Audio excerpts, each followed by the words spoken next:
Hi guys, പുതിയൊരു വീഡിയോയിലേക്ക് എല്ലാവർക്കും സ്വാഗതം. അപ്പോൾ നമുക്ക് കുറച്ച് ജൂറിസ്പ്രുഡൻസ് പഠിച്ചാലോ. നമ്മൾ ലോ കോളേജിൽ പഠിക്കുന്ന സമയത്ത് നമ്മൾ ഏറ്റവും കൂടുതൽ പ്രഷർ അടിച്ചതും നമ്മൾ വായിച്ചിട്ട് കിട്ടാത്തൊരു സബ്ജക്റ്റാണ് ജൂറിസ്പ്രുഡൻസ്. എനിക്കുൾപ്പെടെ അങ്ങനെയായിരുന്നു. ബട്ട് ഈ ജൂറിസ്പ്രുഡൻസ് എന്ന് പറയുന്ന ഒരു ബാലികേറാം അല്ലെ കടിച്ചാൽ പൊട്ടുന്ന സബ്ജക്റ്റ് ഒന്നും അല്ല ഇല്ലേ. സംഭവം കുറച്ച് എളുപ്പമുള്ള സബ്ജക്റ്റ് തന്നെയാണ്. ബട്ട് നമ്മളൊരു റൈറ്റ് ഫ്രെയിം ഓഫ് മൈൻഡിൽ മനസ്സിലാക്കി വായിച്ചാൽ മാത്രമാണ് ഈ സബ്ജക്റ്റ് നമ്മൾ മനസ്സിലാവുള്ളൂ. അപ്പോൾ ഇന്ന് ഞാൻ എടുക്കാൻ ഉദ്ദേശിക്കുന്നത് സ്കൂൾസ് ഓഫ് ജൂറിസ്പ്രുഡൻസ്. അപ്പോൾ ഈ സ്കൂൾസ് ഓഫ് ജൂറിസ്പ്രുഡൻസ് ഈ ഒരു വീഡിയോയുടെ അവസാനിക്കില്ല. ഓക്കെ, ഇതൊരു സീരിയസ് ആയിട്ട് വീഡിയോസ് ആയിട്ട് ഞാൻ ചെയ്യാം. അപ്പോൾ ഇത് treat this as part 1 video. അപ്പോൾ നമ്മൾ ഈ ഒരു വീഡിയോയിൽ സ്കൂൾസ് ഓഫ് ജൂറിസ്പ്രുഡൻസ് എന്താണെന്നും അതിൻ്റെ ബേസിക്സും അതുപോലെ അനലിറ്റിക്കൽ സ്കൂൾ ഓഫ് ജൂറിസ്പ്രുഡൻസിൻ്റെ കാര്യങ്ങളൊക്കെ ഞാൻ ഞാൻ നിങ്ങൾക്ക് ഷെയർ ചെയ്യാം. അപ്പോൾ നമുക്ക് വീഡിയോയിലേക്ക് ഷെയർ ചെയ്യാം, വീഡിയോ സ്റ്റാർട്ട് ചെയ്യാം നമുക്ക്. അപ്പോൾ നിങ്ങൾക്ക് ഈ കണ്ടന്റ് ഹെൽപ്ഫുൾ ആയി ഉറപ്പായിട്ട് സപ്പോർട്ട് ചെയ്യുക, ലൈക്ക് ചെയ്യുക, സബ്സ്ക്രൈബ് ചെയ്യുക, ഫ്രണ്ട്സിനൊക്കെ അയച്ചു കൊടുക്കാം. നമുക്ക് സ്റ്റാർട്ട് ചെയ്യാം. നമുക്ക്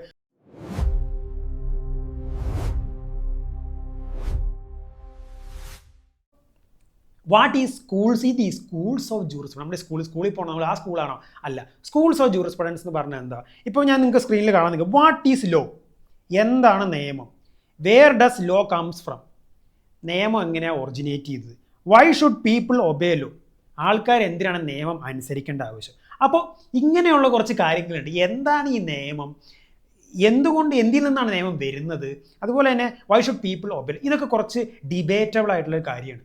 വാട്ട് ഈസ് ലോ?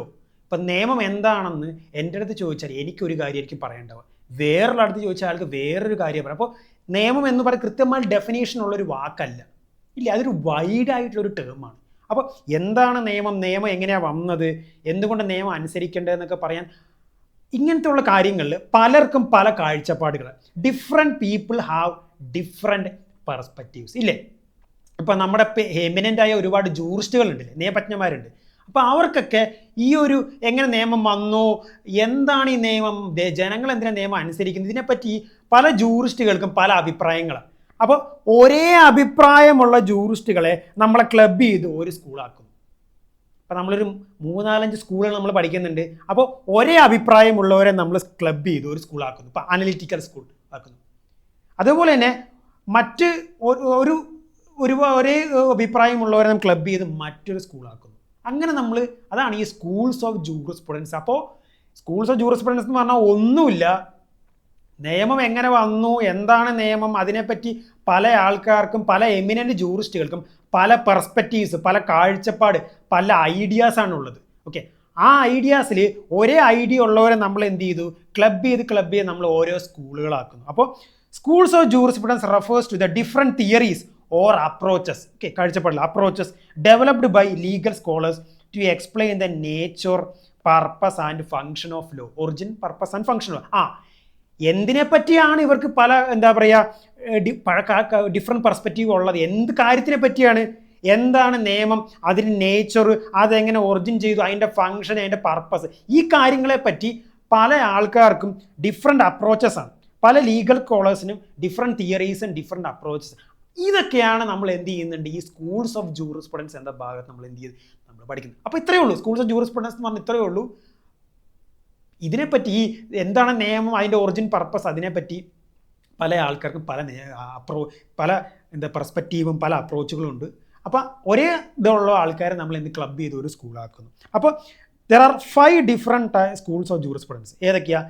അനലിറ്റിക്കൽ അല്ലെങ്കിൽ പോസിറ്റീവ് സ്കൂള്, പിന്നെ ഹിസ്റ്റോറിക്കൽ സ്കൂള്, സോഷ്യോളജിക്കൽ സ്കൂള്, അതുപോലെ തന്നെ റിയലിസ്റ്റ് സ്കൂള്, അതുപോലെ നാച്ചുറൽ ലോ സ്കൂൾ. അപ്പോൾ നമുക്കിത് ഓരോന്നായി പഠിക്കാം. അപ്പോൾ ആദ്യം നമ്മൾ പഠിക്കാൻ പോകുന്നത് അനലിറ്റിക്കൽ അല്ലെങ്കിൽ positivist school of jurisprudence. Okay, അപ്പോൾ ഈ അനലിറ്റിക്കൽ സ്കൂൾ ഓഫ് ജൂറിസ്പ്രുഡൻസ് അല്ലെങ്കിൽ പോസിറ്റിവിസ്റ്റ് സ്കൂൾ ഓഫ് ജൂറിസ്പ്രുഡൻസിലേക്ക് പോകുന്നതിന് മുന്നേ ഞാൻ കുറച്ച് ബേസിക് ടേംസ് ഞാൻ പറഞ്ഞുതരാം. ആ ബേസിക് ടേംസ് മനസ്സിലായാൽ മാത്രമേ നമുക്ക് ഈ സ്കൂൾസ് ഓഫ് ജൂറിസ്പ്രുഡൻസും അനലിറ്റിക്കൽ സ്കൂൾ ഓഫ് ജൂറിസ്പ്രുഡൻസും കംപ്ലീറ്റ് ആയിട്ട് നമുക്ക് മനസ്സിലാവുള്ളൂ. ആദ്യം ഞങ്ങൾക്ക് പറയാനുള്ളത് എന്താണ് സ്റ്റേറ്റ്, വാട്ട് ഈ സ്റ്റേറ്റ്. അപ്പോൾ ഈ സ്റ്റേറ്റിന് ഉദ്ദേശിക്കും state of Kerala, state of Tamil Nadu, state of Karnataka, ആ സ്റ്റേറ്റ് അല്ല. ഒരു ജൂറിസ്പ്രുഡൻസിൽ എന്താണ് സ്റ്റേറ്റ്? ഒരു ലീഗൽ ടേംസിൽ ഒരു ജൂറിസ്പ്രുഡൻസ് സ്റ്റേറ്റ് എന്ന് പറഞ്ഞാൽ, in jurisprudence state is defined as an organized community residing within A definite territory possessing a government and sovereignty to create and enforce law. അപ്പോൾ state എന്ന് പറയുന്ന ഒരു സംവിധാനമാണ്. It is an organized community, ഒരു organize ചെയ്തൊരു കമ്മ്യൂണിറ്റിയാണ്. Residing in a definite territory ഒരു government ഉണ്ട് അവരെ ഭരിക്കാൻ. അതുപോലെ തന്നെ അവർക്ക് സൊവേറിറ്റി എന്ന് പറഞ്ഞ പരമാധികാരം, സൊവേറിറ്റി അവർക്ക് അവരുടേതായ നിയമങ്ങൾ ഉണ്ടാക്കാതെ എൻഫോഴ്സ് ചെയ്യാനും അവർക്ക്. അപ്പം ഇതൊക്കെയുള്ള ഒരു സംവിധാനം, ഒരു ഓർഗനൈസ് കമ്മ്യൂണിറ്റിനെ നമ്മൾ എന്ത് സ്റ്റേറ്റ് എന്ന് നമ്മൾ വിളിക്കുന്നത് ഇല്ലേ? അപ്പോൾ ഞാൻ ചുരുക്കി പറയാം, സ്റ്റേറ്റിൽ for a state to exist അതിനെന്ത് ചെയ്യണം? 4 എസെൻഷ്യൽ എലമെൻറ്റ്. അപ്പോൾ a state comprises of 4 elements. എന്തൊക്കെയാ? Population, territory, government and sovereignty. Population, territory, government and sovereignty. അപ്പോൾ ഇതാണ്. അപ്പോൾ ഇതൊരു സംവിധാനത്തിന് നമ്മൾ എന്ത് പറയുന്നത്? സ്റ്റേറ്റ് എന്ന് പറയും. ഇനി അടുത്ത term sources of law. There are mainly 3 sources of law. എന്താണ്? Custom, precedent, legislation. ഇതാണ് പ്രധാനപ്പെട്ട 3 സോഴ്സ് ഓഫ് ലോ. അപ്പോൾ നിങ്ങൾ സ്കൂൾസ് പഠിക്കുന്നതിന് മുന്നേ ആദ്യം എന്താണ് സ്റ്റേറ്റ് എന്ന് നിങ്ങൾ അറിഞ്ഞു. കാരണം സ്റ്റേറ്റ് ഇനി പല സ്ഥലത്ത് ഞാൻ പറഞ്ഞു പോകുന്നുണ്ട്. അപ്പോൾ സ്റ്റേറ്റ് എന്ന് പറഞ്ഞാൽ എന്താ? ഒരു സംവിധാനമാണ്. ഒരു സ്റ്റേറ്റ് നിൽക്കണമെങ്കിൽ അതിന് 4 എസെൻഷ്യൽ എലമെൻറ്റ്സ് വേണം. എന്തൊക്കെയാ? പോപ്പുലേഷൻ വേണം, ഒരു ടെറിട്ടറി വേണം വിത്ത് ഫിക്സഡ് ബൗണ്ടറി, പിന്നെ എന്താണ്? ഗവൺമെൻറ് വേണം, സൊവേറിറ്റി വേണം. സൊവേറിറ്റി എന്ന് പറഞ്ഞാൽ പരമാധികാരം. പിന്നെ സോഴ്സസ് ഓഫ് ലോ. പ്രധാനപ്പെട്ട 3 സോഴ്സസ് ഓഫ് ലോയാണ് ഉള്ളത്. അതിൽ ഒന്നാമത്തത് കസ്റ്റം, രണ്ടാമത് പ്രീസിഡൻറ്റ്, മൂന്നാമത്തെ ലെജിസ്ലേഷൻ. ഈ ലെജിസ്ലേഷൻ അല്ലെങ്കിൽ ലെജിസ്ലേഷനെ വിളിക്കുന്ന വേറെ പേരാണ് സ്റ്റാറ്റ്യൂട്ട്. എന്താണ് ഈ ലെജിസ്ലേഷൻ അല്ലെങ്കിൽ സ്റ്റാറ്റ്യൂട്ട്? നമ്മുടെ ചുറ്റും ഇഷ്ടംപോലെ ആക്റ്റുകളുണ്ട് ഇല്ലേ? നമ്മുടെ പോക്സോ ആക്ട് ഉണ്ട്, ഇപ്പോൾ എഡ്യൂക്കേഷൻ ആക്ട് ഉണ്ട്, ഇഷ്ടംപോലെ ആക്റ്റുകൾ. ഈ ആക്റ്റുകളൊക്കെ എങ്ങനെയാണ് വന്നത് ഇല്ലേ? നമ്മുടെ സെൻട്രൽ ഗവൺമെൻറ് ഉണ്ട്, പാർലമെൻ്റ് ഉണ്ട്, അതുപോലെ നമ്മുടെ സ്റ്റേറ്റ് ലെജിസ്ലേറ്റീവ് അസംബ്ലീസ് ഉണ്ട്. ഇവിടെ ആരാ ഉള്ളത്? ലെജിസ്ലേറ്റേഴ്സ് ആണ് ഉള്ളത് ഇല്ലേ? നമ്മുടെ MP-മാർ, MLAs അവരെ നമ്മൾ വിളിക്കുന്ന പേരെന്താ? ലെജിസ്ലേറ്റേഴ്സ്. അവിടെ അവർ ബില്ലായി വന്ന് അവർ ചർച്ച ചെയ്ത് വോട്ട് ചെയ്ത് പാസ്സാക്കി എങ്ങനെയാണ് ഒരു ആക്ട്. ആ ആക്ടിനെയാണ് നമ്മൾ എന്ത് പറയുന്നത്? സ്റ്റാറ്റ്യൂട്ട് അല്ലെങ്കിൽ ലെജിസ്ലേഷൻ എന്ന്. അപ്പോൾ ലെജിസ്ലേറ്റേഴ്സ് ഉണ്ടാക്കുന്ന നിയമങ്ങളെയാണ് നമ്മൾ എന്ത് പറയുക? ലെജിസ്ലേഷൻ എന്ന് പറയുന്നത് ഇല്ല. ഇഷ്ടംപോലെ ആക്റ്റുകളുണ്ടല്ലേ? നമ്മുടെ പോക്സോ ആക്ട് ഉണ്ട്, ഇഷ്ടംപോലെ ആക്റ്റുകളുണ്ട്. ഈ ആക്റ്റുകളൊക്കെ എങ്ങനെ വരും? അതൊക്കെ ഈ ആക്റ്റുകളെ നമ്മൾ ലെജിസ്ലേഷൻ, സ്റ്റാറ്റ്യൂട്ട് എന്ന് പറഞ്ഞത്. Law enacted by a sovereign or legislative body, example parliament, directing representing the direct will of the state. അപ്പോൾ ഈ ലെജിസ്ലേഷൻ എന്ന് പറഞ്ഞാൽ എന്താ? Law enacted by a sovereign. Sovereign എന്ന് പറഞ്ഞാൽ എന്താ? അധികാരി. സോവറിൻ എന്ന് പറഞ്ഞാൽ അധികാരി. ഇപ്പോൾ ചില രാജ്യത്താണ് പ്രസിഡൻ്റാണ് പ്രൈം മിനിസ്റ്റർ, ചില രാജ്യത്ത് രാജാവാണ്. അപ്പോൾ അധികാരി. അപ്പോൾ ഈ ലെജിസ്ലേറ്റീവ് ബോഡിയിൽ ഇരിക്കുന്ന, അപ്പോൾ പാർലമെൻറ്റ് അല്ലെങ്കിൽ കേരള ലെജിസ്ലേറ്റീവ് അസംബ്ലിക്കുന്ന MP-മാർ അല്ലെങ്കിൽ MLA-മാർ ഇവർ എന്ത് ചെയ്യുന്നുണ്ട്? ഉണ്ടാക്കുന്ന നിയമങ്ങളെ നമ്മൾ ലെജിസ്ലേഷൻ അല്ലെങ്കിൽ സ്റ്റാറ്റ്യൂട്ട് എന്ന് പറയും. ഇനി ജുഡീഷ്യൽ പ്രീസിഡൻറ്റ് എന്ന് പറഞ്ഞാൽ എന്താ? കോടതികൾക്ക് നിയമം ഉണ്ടാക്കാൻ പറ്റും. അപ്പോൾ കോടതിയിലെ ചില ജഡ്ജ്മെൻറ്റുകൾ നമ്മൾ എന്ത് ചെയ്യുന്നുണ്ട്? നമ്മൾ നിയമമാക്കി പോകാറുണ്ട്. അല്ലെങ്കിൽ the judgements of court which are used as references, അതിനെയാണ് നമ്മൾ ജുഡീഷ്യൽ പ്രീസിഡൻസ് എന്ന് പറയും. എല്ലാ ജഡ്ജ്മെൻറ്റുകളും പ്രീസിഡൻറ്റുകളല്ല, റെഫറൻസ് ആയിട്ട് ഉപയോഗിക്കുന്ന ജഡ്ജ്മെൻറ്റുകളെ നമ്മൾ എന്ത് പ്രീസിഡൻറ്റ് എന്ന് പറയുന്നു ഇല്ലേ? ഇപ്പോൾ ഫോർ എക്സാമ്പിൾ കോൺസ്റ്റിറ്റ്യൂഷനുമായി ബന്ധപ്പെട്ട എന്ത് കേസ് വന്നാലും അവിടെ കേശവാനന്ദ ഭാരതി കേസാണ് അവിടെ പ്രീസിഡൻ്റ് ആക്കി വെക്കുന്നത് ഇല്ലേ? അതാണ്. അപ്പോൾ the judgments which are used as references are known as judicial. അപ്പോൾ ഫസ്റ്റ് സോഴ്സ് എന്ന് പറയും ലെജിസ്ലേഷൻ അല്ലെങ്കിൽ സ്റ്റാറ്റ്യൂട്ട്സ് ഇല്ലേ? നമ്മൾ ഉണ്ടാക്കിയെടുക്കുക നമ്മുടെ അധികാരികൾ അല്ലെങ്കിൽ നമ്മുടെ പാർലമെൻറ്റോ അല്ലെങ്കിൽ ലെജിസ്ലേഷൻ ഉണ്ടാക്കുന്ന നിയമങ്ങളെ ലെജിസ്ലേഷൻ എന്ന് പറയും. രണ്ടാമത്തേത് ജുഡീഷ്യൽ പ്രീസിഡൻറ്റ്. ഓക്കെ, കോടതി judgments which are use as എന്താ പറയുക precedents are reference are non judicial precedent. പിന്നെ മൂന്നാമത്തെ നിയമമാണ് കസ്റ്റം എന്ന് പറഞ്ഞാൽ എന്താ? നമ്മുടെ ഫാമിലി ലോസ് ഇല്ലേ? നമ്മുടെ ഫാമിലി ലോസ്, ഇപ്പോൾ ഹിന്ദു ലോ, മുസ്ലിം ലോ, ഇതൊക്കെ മെയിനായിട്ട് കസ്റ്റമിൽ നിന്ന് വന്നതാണ്. കസ്റ്റം എന്ന് പറഞ്ഞാൽ എന്താ?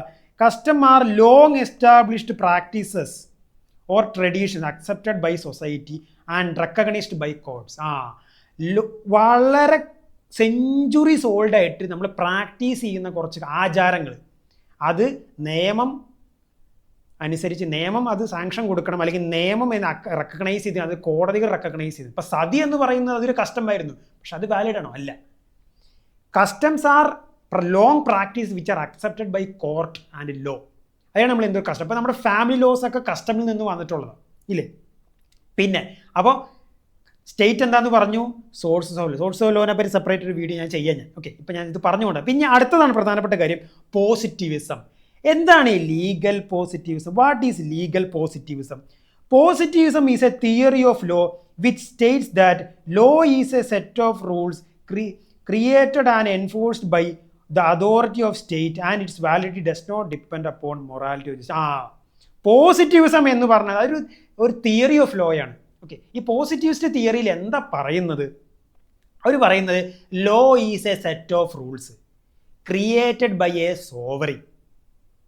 Okay, created by a sovereign. ഈ സ്റ്റേറ്റിൻ്റെ ഹെഡിനെയാണ് നമ്മൾ എന്ത് പറയുന്നത്? സോവറിൻ എന്ന് പറയുന്നത്, പരമാധികാരി. അപ്പോൾ പോസിറ്റിവിസത്തിൽ പറയണത് എന്താ വെച്ച് കഴിഞ്ഞാൽ നിയമം എന്ന് പറയുന്നത് ഒരു സെറ്റ് ഓഫ് റൂൾസ് ആണ്. ആരുണ്ടാക്കിയെടുത്തത്? ഒരു അധികാരി ഉണ്ടാക്കിയെടുത്തത്. അതുപോലെ തന്നെ അതിന് it does not depend upon morality. Law and morality രണ്ട് വാക്കുകൾ. അത് ഞാൻ കൂടെ പറഞ്ഞുതരാം. Law and morality. ലോ എന്ന് പറഞ്ഞാൽ നിയമം, മൊറാലിറ്റി എന്ന് പറഞ്ഞാൽ ധാർമ്മികത. ലോയും മൊറാലിറ്റി തമ്മിൽ വ്യത്യാസമുണ്ട് ഇല്ലേ? ഇപ്പം നമ്മൾ ഒരാളെ വടി വെച്ച് അടിച്ചു, നമ്മൾ എന്ത് ചെയ്യും? നമ്മളെ BNS പ്രകാരം പണിഷ് ചെയ്യും. അത് ലോയാണ്. നമ്മുടെ അച്ഛനമ്മയെ അനുസരിക്കണം, അത് ലോയല്ല, അത് മൊറാലിറ്റിയാണ്, ധാർമ്മികതയാണ്. നമ്മൾ ഒരാളെ തല്ലിക്കഴിഞ്ഞാൽ നമ്മൾ എന്ത് ചെയ്യും? നിയമം വഴി നമ്മളെ പണിഷ് ചെയ്യും. നമ്മുടെ അച്ഛനമ്മയെ അനുസരിച്ചില്ല വെച്ച് നമ്മൾ എന്ത് ചെയ്യുന്നുണ്ട്? നമ്മളെ ആരും പണിഷ് ചെയ്യില്ലല്ലോ. So law is enforceable, but morality അല്ലെങ്കിൽ ധാർമ്മികത അത് എൻഫോഴ്സിബിൾ അല്ല. അത് നമുക്ക് മനസ്സുണ്ടെങ്കിൽ നമുക്ക് ഫോളോ ചെയ്താൽ മതി. പക്ഷെ ലോ മനസ്സുണ്ടെങ്കിൽ ഫോളോ ചെയ്താൽ മതിയോ? നമ്മൾ ലോ നിർബന്ധമായിട്ട് നമ്മൾ ഫോളോ ചെയ്യണം. അപ്പോൾ ലോ ആൻഡ് മൊറാലിറ്റി രണ്ട് വാക്കുകളാണ്. ഓക്കെ, ഇപ്പോൾ മൊറാലിറ്റിയുടെ എക്സാമ്പിൾ നമ്മുടെ അച്ഛനമ്മയും എൽഡേഴ്സിനെ അനുസരിക്കണം, അതൊക്കെ മൊറാലിറ്റിയാണ് വരുന്നത്. ഓക്കെ, അപ്പോൾ പോസിറ്റിവിസം എന്ന് പറഞ്ഞാൽ വളരെ ചുരുക്കി ഞാൻ പറയാം. പോസിറ്റിവിസം എന്ന് പറഞ്ഞാൽ ഒരു അധികാരി തരുന്ന കൽപ്പനകളാണ് നിയമം. അതാണ് നിയമം എന്നാണ് ഈ പോസിറ്റിവിസം അല്ലെങ്കിൽ ലീഗൽ പോസിറ്റിവിസം എന്നൊരു കാര്യത്തിൽ നമ്മൾ പറയുന്നത്. അപ്പോൾ ലീഗൽ പോസിറ്റിവിസം എന്ന് പറഞ്ഞാൽ എന്താ? ഒരു അധികാരി, ഒരു സ്റ്റേറ്റിൻ്റെ ഹെഡ്, സൊവേറിൻ, ആ പരമാധികാരി തരുന്ന ആ സെറ്റ് ഓഫ് റൂൾസ് അല്ലെങ്കിൽ ആ പരമാധികാരി ക്രിയേറ്റ് ചെയ്യുന്ന ആ സെറ്റ് ഓഫ് റൂൾസ് ആണ് നിയമം എന്ന് പറയുന്ന തിയറിയാണ് പോസിറ്റിവിസം അല്ലെങ്കിൽ ലീഗൽ പോസിറ്റിവിസം എന്നുകൊണ്ട് ഉദ്ദേശിക്കുന്നത്. അപ്പോൾ സ്കൂൾസ് ഓഫ് ജൂറിസ്പ്രുഡൻസ് പഠിക്കുന്നതിന് മുന്നേ തന്നെ ഈ കാര്യങ്ങൾ നിർബന്ധമായിട്ട് നിങ്ങൾ അറിഞ്ഞു. എന്താണ് state, 3 different sources of law, എന്താണ് ലോ ആൻഡ് മൊറാലിറ്റി, അതിൻ്റെ വ്യത്യാസം എന്താണ്, അതുപോലെ ലീഗൽ പോസിറ്റിവിസം എന്താണ്. ഓക്കെ, ലീഗൽ പോസിറ്റിവിസം ഞാൻ കുറച്ചുകൂടെ എക്സ്പ്ലെയിൻ ചെയ്തു തരാം. ലീഗൽ പോസിറ്റിവിസം എന്ന് പറഞ്ഞാൽ ഒന്നുമില്ല, it is a legal theory. Legal positivism അല്ലെങ്കിൽ ലീഗൽ പോസിറ്റിവിസം അത് ലീഗൽ തിയറിയാണ്. ആ ലീഗൽ തിയറിയിൽ എന്താ പറയുന്നത്? അതിലെന്താ പറയുന്നത്? Law is a set of rules created by a sovereign, ഒരു അധികാരി. ഓക്കെ, പിന്നെന്താണ്? It does not depend on morality. ഒരു അധികാരി പറയുന്ന കാര്യങ്ങൾ അങ്ങനെ തന്നെ ഫോളോ ചെയ്യണം. ആ ലോ മൊറാലിറ്റി അനുസരിക്കണ്ടോ ഇല്ലയോ എന്ന് കാര്യം നോക്കേണ്ട ആവശ്യമില്ല. അതാണ് പോസിറ്റിവിസം. പോസിറ്റിവിസ്റ്റുകൾ പറയണത് അതാണ് പറയുന്നത്. അവർ പറയുന്നത് ഒരു അധികാരി എന്ത് നിയമം പറഞ്ഞാൽ അത് അനുസരിച്ചിരിക്കണം. അത് ധാർമ്മികമായി ഫോളോ ചെയ്തിട്ട് ധാർമ്മികതയ്ക്ക് എതിരാണോ എന്നൊന്നും നോക്കേണ്ട ആവശ്യമില്ല. ഓക്കെ, ഹിറ്റ്ലറുടെ നിയമം നമുക്ക് അറിയാം. ഹിറ്റ്ലറുടെ നിയമങ്ങൾ എത്ര ഇൻഹ്യൂമണാണെന്നറിയാം. ഹിറ്റ്ലറുടെ നിയമങ്ങളും കൂടെ എൻ്റെ പോസിറ്റിവിസ്റ്റുകളെ സപ്പോർട്ട് ചെയ്തു. എന്തുകൊണ്ടാണ് സപ്പോർട്ട് ചെയ്തത്? അവർ പറഞ്ഞ ഹിറ്റ്ലർ എന്ന് പറഞ്ഞ പരമാധികാരി, സൊവേറിനാ, അയാൾ തരുന്ന നിയമങ്ങൾ കൃത്യമായിട്ട് ഫോളോ ചെയ്യണം. ഓക്കെ, അപ്പോൾ ഇതാണ് പോസിറ്റിവിസം. അപ്പോൾ ഈ വാക്കുകൾ നിങ്ങൾ മൈൻഡിൽ വെച്ചാലാണ് ഇനി ഞാൻ എന്ത് ചെയ്തോളൂ, എനിക്ക് ഈ ഓരോ സ്കൂളുകൾ പറയാൻ പറ്റുള്ളൂ. എന്നാലാണ് ഈ പല സ്ഥലത്തും ഈ വാക്കുകൾ കയറി വരുന്നുണ്ട്. അപ്പോൾ നിങ്ങൾ കൃത്യമായിട്ട് ഈ വാക്കുകൾ എന്താണെന്നുള്ള കാര്യം മനസ്സിലാക്കി കഴിഞ്ഞാൽ നമുക്ക് എന്ത് ചെയ്യും? സ്കൂൾസ് ഓഫ് ജൂറിസ്പ്രുഡൻസ് എളുപ്പത്തിൽ പഠിച്ചേക്കും. സ്കൂൾസ് ഓഫ് ജൂറിസ്പ്രുഡൻസ് എന്ന് പറഞ്ഞാൽ എന്താ പറയുക, ടഫായിട്ടുള്ളൊരു ഏരിയ ഒന്നല്ല, നമുക്ക് ഒന്ന് പഠിച്ചെടുക്കാമെന്നുള്ളൂ. അപ്പോൾ ഈ ഒരു വീഡിയോയിലൂടെ നമ്മൾ എന്ത് ചെയ്യില്ല, ഇത് കംപ്ലീറ്റ് ചെയ്യില്ല. അപ്പോൾ ഞാൻ ഇതൊരു treat this as a part 1 video. Part 2 വീഡിയോയിൽ ഞാൻ അനലിറ്റിക്കൽ സ്കൂൾ ഞാൻ സ്റ്റാർട്ട് ചെയ്യുന്നതായിരിക്കും. So wait for the content. അപ്പോൾ ഒന്നുമില്ല, സ്കൂൾസ് ഓഫ് ജൂറിസ്പ്രുഡൻസ് എന്ന് പറഞ്ഞ് ഇത്രയേ ഉള്ളൂ. ഓക്കെ, ഡിഫറെൻറ്റ് ജൂറിസ്റ്റുകൾക്ക് അവർക്ക് പല അപ്രോച്ചുകൾ ഉണ്ടായിരുന്നു. എന്തിനുള്ള അപ്രോച്ചുകൾ? ലോ നിയമം എങ്ങനെ വന്നു, അതെങ്ങനെ ഒറിജിനേറ്റ് ചെയ്യും, അതിനെപ്പറ്റി പലവർക്കും പല അപ്രോച്ചുകളുണ്ട്. ഈ അപ്രോച്ചുകൾ എന്ത് ചെയ്തു? ഒരേ അപ്രോച്ച് ഉള്ളവരെ നമ്മൾ എന്ത് ചെയ്ത് ക്ലബ് ചെയ്ത് ഓരോരോ സ്കൂളുകളാക്കും. ഓക്കെ, പിന്നെ നമ്മൾ എന്തായി, നമ്മൾ കസ്റ്റം എന്താണ്, എന്താ പറയുക, ലെജിസ്ലേഷൻ എന്താ, അത് കാര്യങ്ങൾ പഠിച്ചു, സ്റ്റേറ്റ് എന്താണെന്ന് പഠിച്ചു. അപ്പോൾ നമുക്ക് അടുത്ത വീഡിയോയിൽ നമുക്ക് കാണാം. നമുക്ക് അപ്പോൾ ഈ കണ്ടന്റ് ഹെൽപ്ഫുള്ളായി ഉറപ്പായിട്ട് സപ്പോർട്ട്, ലൈക്ക് ചെയ്യുക, സബ്സ്ക്രൈബ് ചെയ്യുക, നിങ്ങളുടെ ഫ്രണ്ട്സിനൊക്കെ അയച്ചു കൊടുക്കുക ഗൈസ്. Thank you.